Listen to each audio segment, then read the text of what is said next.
Hello everyone, integral calculus के third lecture में आज हम लोग पढ़ेंगे integration of a function by substitution method.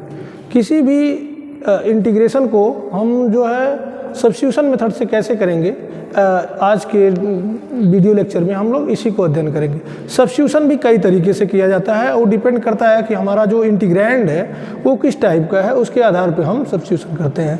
तो हम पहला जो यहाँ पे केस ले रहे हैं कि हमारा जब इंटीग्रैंड जो है फंक्शन ऑफ फंक्शन हो, जैसे कि मान लीजिए पहला है when I is equal to integration of F of phi of x into phi dash of x D x. जब हमारा इंटीग्रल जो है इस टाइप का हो, मतलब इंटीग्रैंड जो हो फंक्शन ऑफ फंक्शन हो और उस जिसका फंक्शन हो उसका डेरिवेटिव भी यहाँ पे इन्वॉल्व हो उसके मल्टीपल में, तो ऐसे फंक्शन का इंटीग्रेशन हम कैसे करेंगे। तो इसके लिए हम देखिए क्या करेंगे, इसका एक जो है सब्स्टिट्यूशन करेंगे। t is equal to phi x अगर दिख रहा है इसमें रख दें तो हमें मिल जाएगा dt is equal to phi dash x into D x. तो इसको रिप्लेस कर देंगे dt से और इसको रिप्लेस कर देंगे t से, तो ये बन जाएगा F of t into D T. तो ये सिंपल फंक्शन में कन्वर्ट हो जाएगा और फिर इजीली हम इसको क्या करेंगे, इंटीग्रेट कर लेंगे। तो यहाँ से देखिए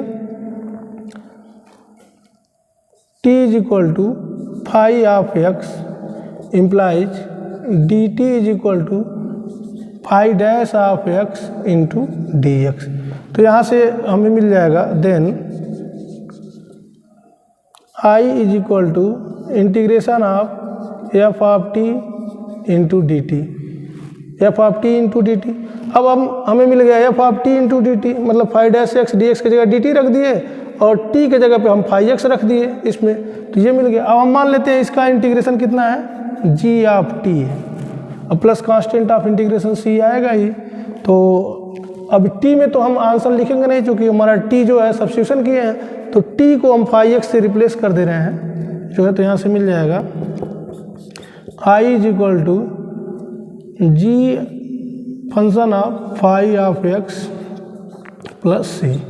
अब आंसर में आपको क्या दिख रहा है कि f का इंटीग्रल क्या है, g, बाकी f फाई एक्स का फंक्शन है तो g भी किसका फंक्शन होगा, फाई एक्स का, प्लस इन सबसे कोई मतलब नहीं है और मिलेगा ये क्या, कांस्टेंट ऑफ इंटीग्रेशन c।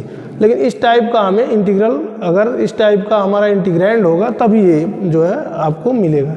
अब इससे एक फार्मूला हमें मिल जाता है कि integration of F of phi of x into phi dash of x D x, ये क्या मिलेगा आपको, G of phi of X plus C, जहाँ पे जी क्या है, एफ का इंटीग्रल है, जहाँ पे जी जो है एफ का इंटीग्रल है।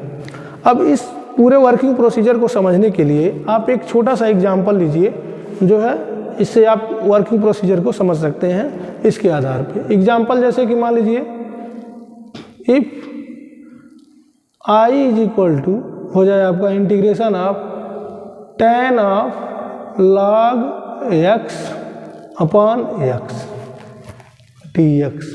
ये इंटीग्रल आप देखिए क्या है, tan ऑफ log x, मतलब tan किसका फंक्शन है, log, tan किसी दूसरे फंक्शन का फंक्शन, लॉगरिथमिक फंक्शन का फंक्शन है कौन, tan, और इस log x का डेरिवेटिव 1/x ये दिया हुआ है।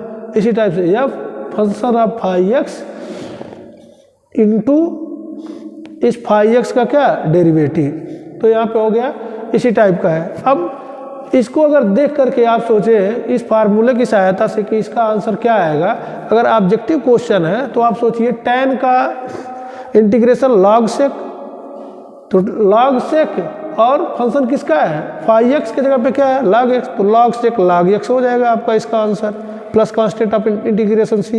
लेकिन अगर आपको रिटन क्वेश्चन है, जैसे इंटरमीडिएट में और बीएससी में रिटन क्वेश्चन अगर लगाना है तो इसको कैसे सॉल्व करेंगे, आप रखेंगे put t is equal to log x, तो यहाँ से आपको मिलेगा dt is equal to dx upon x. क्यों मिल रहा है, क्योंकि log x का 1/x इंटू डी एक्स, तो dx अपॉन एक्स। अब dt dx अपॉन एक्स के जगह पे dt, log x के जगह पे t रख देंगे तो ये इंटीग्रल हमारा चेंज हो जाएगा। I is equal to integration of tan t into dt, tan t dt। और tan का इंटीग्रेशन क्या होता है? log of sec t plus constant of integration c। अब t की जगह पे हमने log लिया है तो इसलिए हमें मिल जाएगा ये log of sec log x plus c। ये हो जाएगा इसका फाइनल आंसर। इसलिए हम लिख सकते हैं कि integration of tan of log x upon x dx ये किसके इक्वल होगा? log of sec log x plus c। ये हो जाएगा इसका इंटीग्रेशन इतना। ठीक है, ये आप यहाँ से देख सकते हैं इसका जो है इंटीग्रेशन इतना आएगा। आप जो है इस फार्मूले का यूज करेंगे डायरेक्ट तब भी इतना आएगा, आप वर्किंग मेथड से जो है ऐसे सब्स्टिट्यूट करके लगाते हैं तब भी ये इसका आंसर इतना आएगा। अब दूसरे टाइप का सब्स्टिट्यूशन देखेंगे स्टूडेंट। जब हमारा इंटीग्रेंड जो है, दूसरा सब्स्टिट्यूशन हमारा क्या है? व्हेन हमारा जो इंटीग्रल हो इस टाइप का हो, f of A x plus B D x इस टाइप का हो। जब हमारा देखिए इंटीग्रेंड है a x plus b type का, तो ऐसे केस में हम कैसे इसको इंटीग्रेट करेंगे? तो इसमें देखिए अगर हम पुट कर दें t के जगह ए एक्स प्लस बी तो हमें डी टी के जगह पे मिल जाएगा ए डी एक्स, और वहाँ से हम ए को जो है ले लेंगे d T upon a equal to d x. तो डी एक्स के जगह डी टी अपॉन ए और इसके जगह पे टी, तो ये सिंपल इंटीग्रल में कन्वर्ट हो जाएगा। इसको करके देखिए, put t is equal to a x plus b, तो यहाँ से मिल जाएगा d T is equal to a d x, और यहाँ से आप लिख सकते हैं d T upon a is equal to d x. अब जहाँ पे डी एक्स है वहाँ पे डी टी अपॉन ए रख दीजिए, और जहाँ पे ए एक्स प्लस बी है वहाँ पे टी रख दीजिए। ये सिंपल इंटीग्रल में कन्वर्ट हो जाएगा। I is equal to integration of F of T D T upon A. अब 1 अपॉन ए कांस्टेंट है तो ये इंटीग्रल साइन से बाहर चला आएगा, और integration of F of T into D T ये बचेगा। अब हम मान लेते हैं इस इंटीग्रल का जो है, इस फंक्शन एफ एक्स का एफ टी का इंटीग्रल क्या होगा? जी टी होगा। तो हमारा जो है ये क्या हो जाएगा? 1 by A into G of T plus constant of integration आ जाएगा सी, और टी को हम रिप्लेस कर देंगे, क्या रखे हैं? ए एक्स प्लस बी, तो मिल जाएगा G of A x plus B, इसका अपन क्या है? A plus C. अब आप देखिए इस फंक्शन को इंटीग्रेट करने में क्या चेंजिंग आ रही है। एफ का जो इंटीग्रल होगा वो होगा जी, बाकी ए एक्स प्लस बी का फंक्शन एफ भी है, जी भी एक्स प्लस बी का फंक्शन है। अलग क्या आ रहा है? 1 अपान ए, 1 अपान ए, ये ए क्या है? एक्स का कोफिशिएंट, मतलब जो एक्स का कोफिशिएंट होगा वही क्या आएगा? डिनोमिनेटर में आएगा, और बी तो बी एक कांस्टेंट टर्म ऐड हुआ है, उसका कोई इफेक्ट नहीं पड़ेगा इंटीग्रल पे। ठीक है, तो एक्स का जो कोफिशिएंट होगा वही आ जाएगा आपका डिनोमिनेटर में। इससे एक फार्मूला आपका बन जाता है integration of A x plus B D X is equal to 1 upon A G of A x plus B plus सी। ये आपको एक फार्मूला मिल जाता है, और इस फार्मूले से डायरेक्ट किसी सवाल को आप लगा सकते हैं। ठीक है, इसको आपको अगर समझना है तो आप इसको एक एग्जाम्पल के थ्रू समझिए। जो है मान लीजिए कोई एक एग्जाम्पल ले लीजिए, सिंपलेस्ट एग्जाम्पल, जिससे इस वर्किंग मेथड को आप समझ सकें। ये है if I is equal to, हमारा इस टाइप का कोई इंटीग्रल हो 1 अपान 3 माइनस 2x, बहुत ही सिंपलेस्ट एग्जाम्पल है, 1 अपान 3 माइनस 2x dx। अब आप यहाँ पे देख रहे हैं, अगर यहाँ पे रहता 1 अपान x dx तो इसका इंटीग्रल क्या होता है? log x। लेकिन है क्या? 1 अपान 3 माइनस 2x, मतलब इस टाइप का है, ax प्लस बी टाइप का, x नहीं है हमारा, ax प्लस बी टाइप का है, माइनस 2x प्लस 3 टाइप का है। तो हमको इस मेथड से करना पड़ेगा।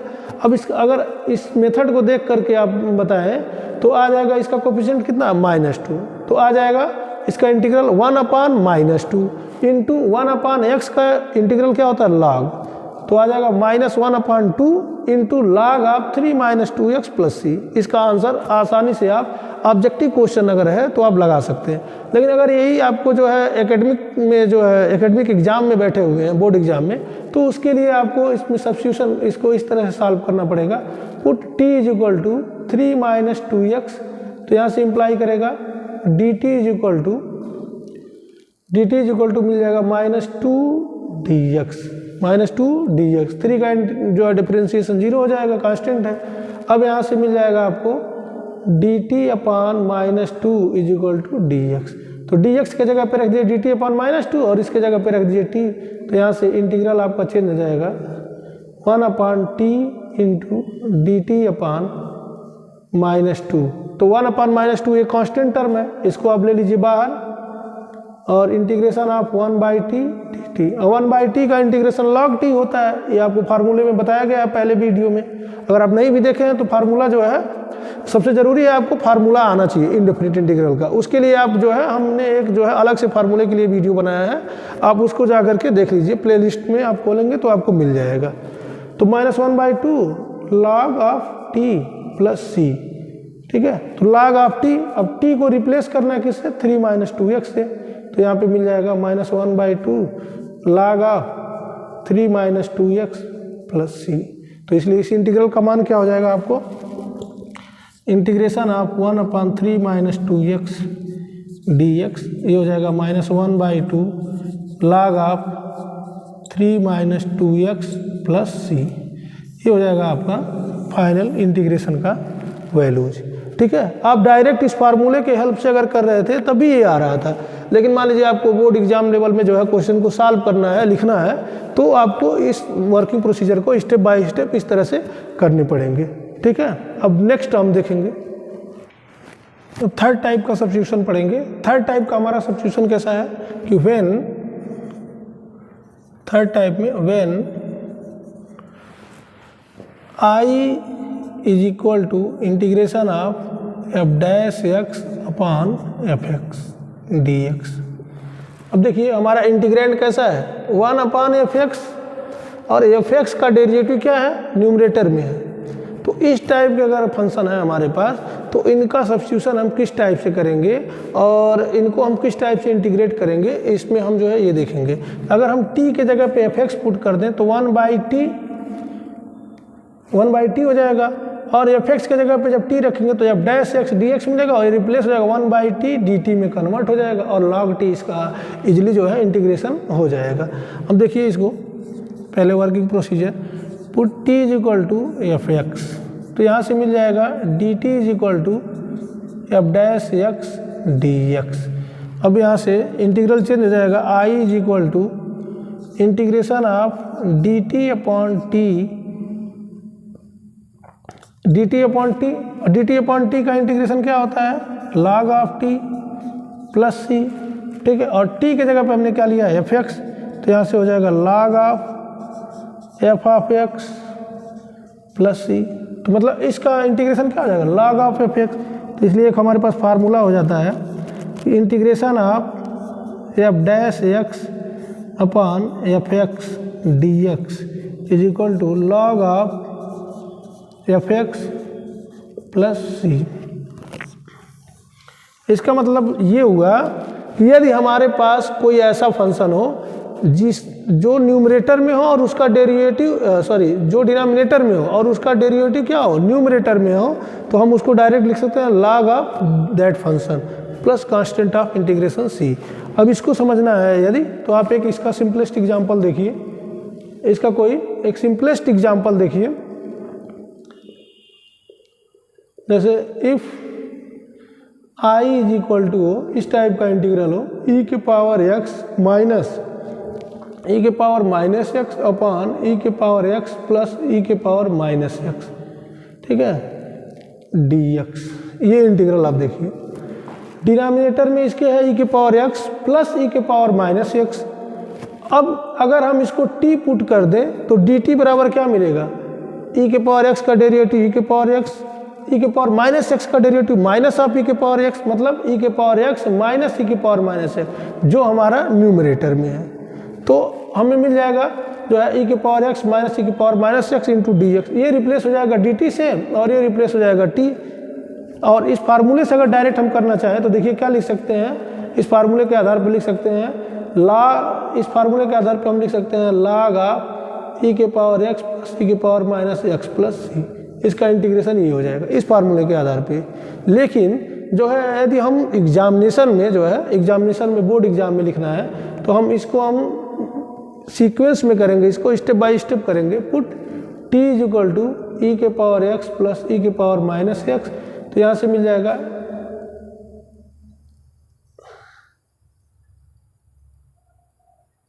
मिल जाएगा आपको dt is equal to E के पावर x का इंटीग्रेशन डिफरेंशिएशन ई के पावर x, इसका क्या होगा माइनस आप ई के power minus x into D x बाहर मिलेगा ही। अब t को रिप्लेस कर दीजिए जो है यहाँ से, और ये जो है इसके जगह पे आप रख दीजिए dt, तो ये इंटीग्रल आपका चेंज हो जाएगा i is equal to integration of dt upon t,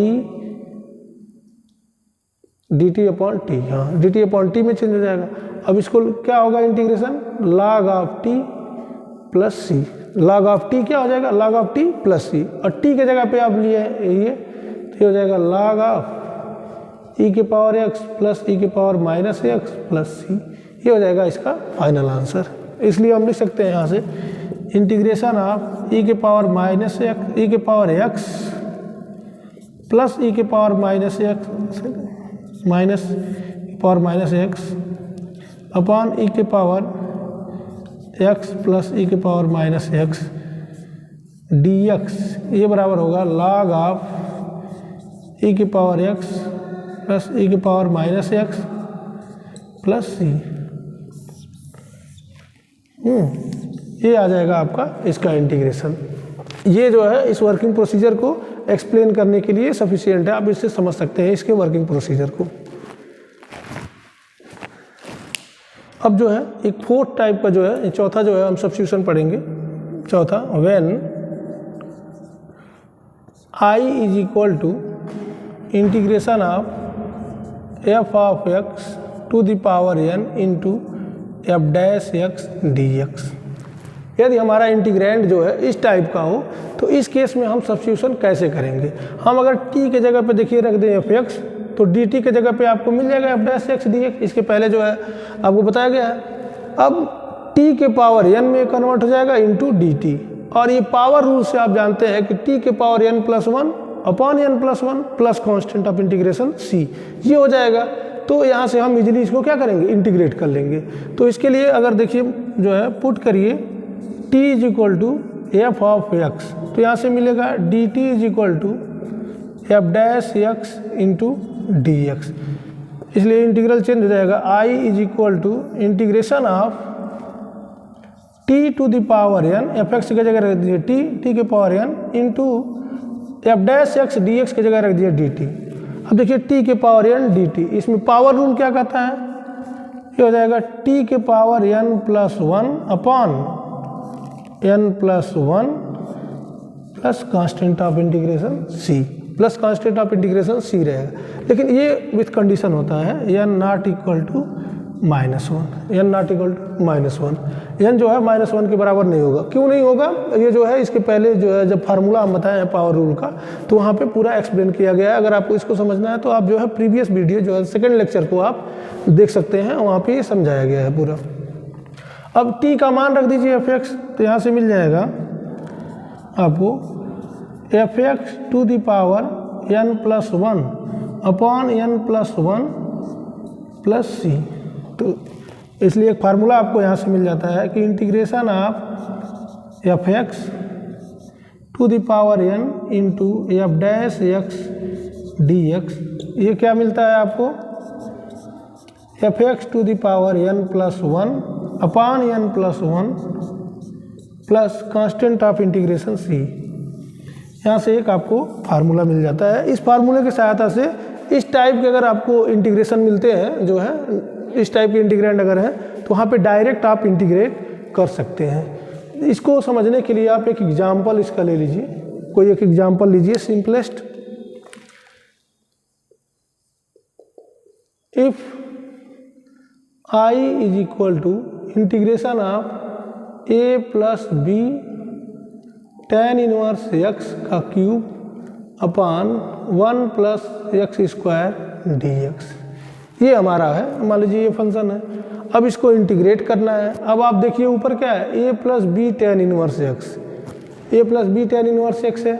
अब यदि हम जो है इसको t पुट कर दें, इसको t पुट कर दें तो क्या मिल जाएगा आपको, dt बराबर b अपान 1 प्लस एक्स स्क्वायर। तो b तो कांस्टेंट है, b का कोई जो है इफेक्ट पड़ेगा नहीं, मतलब b अपान 1 plus x square into D x, तो ये रिप्लेस हो जाएगा और बचेगा t का क्यूब इंटू डी टी अपान जो है b, और वहाँ से जो है फिर हम इंटीग्रेट कर देंगे पावर रूल लगा करके। अब जो है आप उससे डायरेक्ट आंसर बता सकते हैं इस फार्मूले की सहायता से कि इसका आंसर क्या होगा, 1 upon B T to the power, T का मतलब क्या हो गया, a plus B tan inverse x to the power 4 upon 4 plus C, उस फार्मूले की सहायता से। लेकिन अगर इसको आप जो है लिखना है वर्किंग, मतलब स्टेप बाय स्टेप लिखना है आपको किसी बोर्ड एग्जाम में, तो इसके लिए आप कैसे लिखेंगे, put t is equal to a plus B tan inverse x, तो यहाँ से d T is equal to मिल जाएगा b upon tan inverse x का ए का 0, टेन इनवर्स एक्स का क्या हो जाएगा 1 plus x square into D x. यहाँ से मिल जाएगा आपको, ये लिख दीजिए, आपको मिल जाएगा d t upon b is equal to d x upon 1 plus x square. D x upon 1 plus x square को डी टी अपान बी से रिप्लेस कर देंगे और t की जगह, इसने की जगह पे t रख देंगे, तो ये इंटीग्रल क्या हो जाएगा, देखिए i is equal to integration of t का cube into D t upon b. 1 by b constant है, ये बाहर आ जाएगा और होगा integration of t cube d T. अब देखिए पावर रूल से क्या हो जाएगा, ये 1 by b T to the power 4 upon 4 plus constant of integration c. अब t के जगह पे जो आप रखे हैं उसको जो है यहाँ से a plus B tan inverse x को यहाँ पे रख दीजिए, तो क्या मिल जाएगा, a plus B tan inverse x to the power 4 upon 4 plus सी, ये हो जाएगा आपका फाइनल आंसर।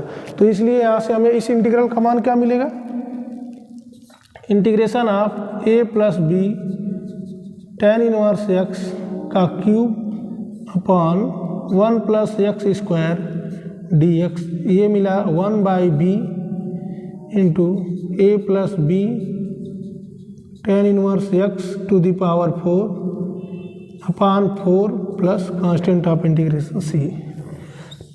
ये आपको जो है इसका फाइनल आंसर मिल जाएगा इस टाइप से, इस फार्मूले से सहायता से, ठीक है।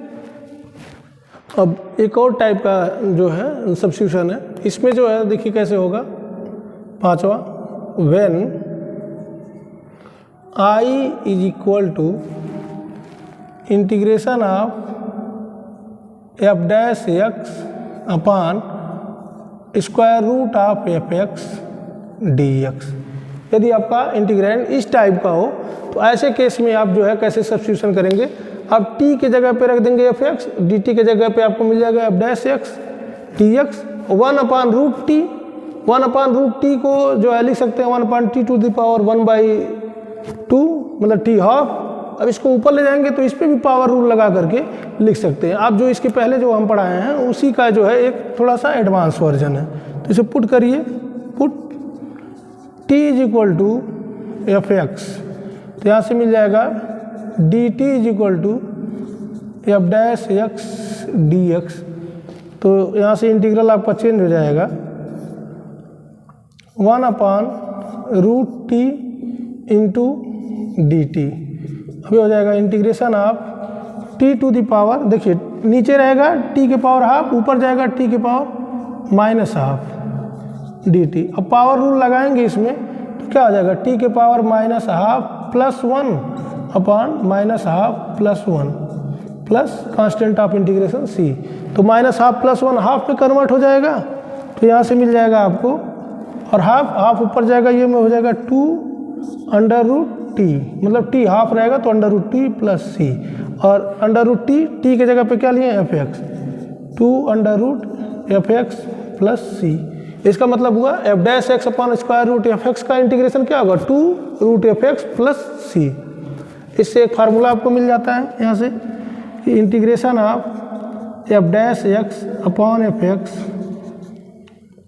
T x is equal to क्या होगा आपका 2 root f x plus C.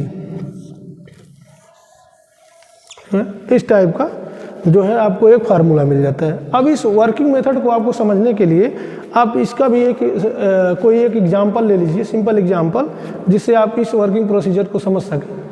तो इसका एक सिंपल एग्जांपल क्या होगा, आप जो है सोचिए, जो है इसका एक सिंपलेस्ट एग्जांपल अगर लिया जाए तो यदि हम ले लें I = integration of sec square x upon root 10x dx, इस टाइप का मान लीजिए कोई इंटीग्रल है। तो देखिए यहाँ पे 10x का डेरिवेटिव क्या होता है, सेक स्क्वायर एक्स, जो कि ऊपर आपको दिख रहा है, इसका मतलब हमारा इस टाइप का है। अब इसका अगर आप डायरेक्ट आंसर देना चाहते हैं ऑब्जेक्टिव क्वेश्चन में तो क्या हो जाएगा, इसका आंसर क्या हो जाएगा 2√10x + c, ये आपका डायरेक्ट आंसर है।